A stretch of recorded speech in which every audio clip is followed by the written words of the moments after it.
एक छोटे से गांव के कोने में बनी एक टूटी फूटी झोपड़ी, जहां दो अनाथ भाई बहन थुंग थुंग और गौरी अपनी किस्मत से लड़ रहे थे। कई साल पहले एक भयानक हादसे में उनके माँ बाप की मौत हो गई थी और उसी हादसे में थुंग थुंग भी अपने दोनों हाथ खो चुका था। और तब से घर का चूल्हा जलाने और जिंदा रहने के लिए उसकी छोटी बहन गौरी सुबह से शाम तक दूसरों के घरों में जाकर बर्तन मांजती थी, ताकि उसका भाई कभी भूखा न सोए। लेकिन थुंग थुंग से अपनी बहन की तकलीफ देखी नहीं जाती थी, इसलिए वह अक्सर गांव के मंदिर में जाकर भगवान के सामने बैठ जाता था। लेकिन हर साल जब रक्षाबंधन का दिन आता तो गांव के बच्चे थुंग थुंग को देखकर उसे चिढ़ाने लगते। अरे बिना हाथ वाले, तेरे तो हाथ ही नहीं है, तेरी बहन राखी कहाँ बांधेगी? सुनते ही थुंग थुंग चुपचाप अकेले में जाकर रोता। पर गौरी हर साल रक्षाबंधन के दिन थुंग थुंग के गले में एक लाल धागा बांध देती और कहती, हमेशा मेरे साथ रहना भाई, मेरे लिए तेरा होना ही सबसे बड़ी ताकत है।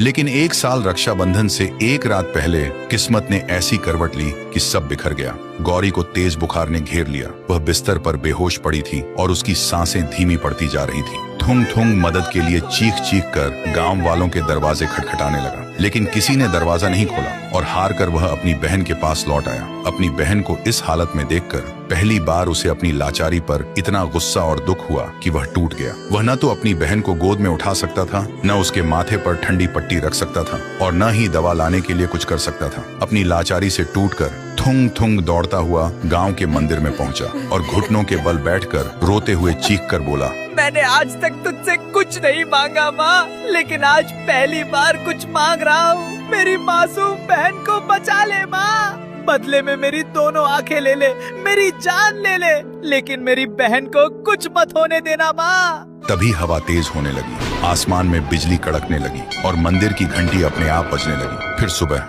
जब गौरी की आंखें खुली तो वह बिल्कुल ठीक थी और वह उठकर थुंग थुंग को ढूंढने लगी, पर थुंग थुंग कहीं नहीं था। गौरी घबरा गई और उसे ढूंढते ढूंढते जब मंदिर के पास पहुंची तो देखा वहां लोगों की भीड़ लगी थी। गौरी को कुछ समझ नहीं आया और वह भीड़ को चीरते हुए अंदर गई और जो देखा उसकी आंखों में आंसू आ गए। थुंग थुंग बेहोश पड़ा था और उसके दोनों हाथ बिल्कुल ठीक थे, लेकिन थुंग थुंग को जब होश आया तो वह अपने हाथों को देखकर हैरान था। उसे समझ नहीं आ रहा था ये चमत्कार कैसे हुआ, लेकिन गौरी को समझ आ गया था ये कुलदेवी माँ का चमत्कार है। तभी भीड़ में से एक बच्चा राखी की थाली लेकर थुंग थुंग के पास आया और बोला, थुंग थुंग भैया, आज तो आपकी बहन आपको राखी बांधेगी ना? यह सुनते ही थुंग थुंग की आंखों में आंसू आ गए। फिर पहली बार सबके सामने गौरी ने अपने भाई को राखी बांधी और अपने भाई का हाथ पकड़कर पूरे गांव में घूमने लगी। तो दोस्तों, राखी सिर्फ एक धागा नहीं बल्कि एक ऐसा रिश्ता है जो मुश्किल वक्त में भी साथ नहीं छोड़ता। वीडियो अच्छा लगा हो तो एक लाइक जरूर करना।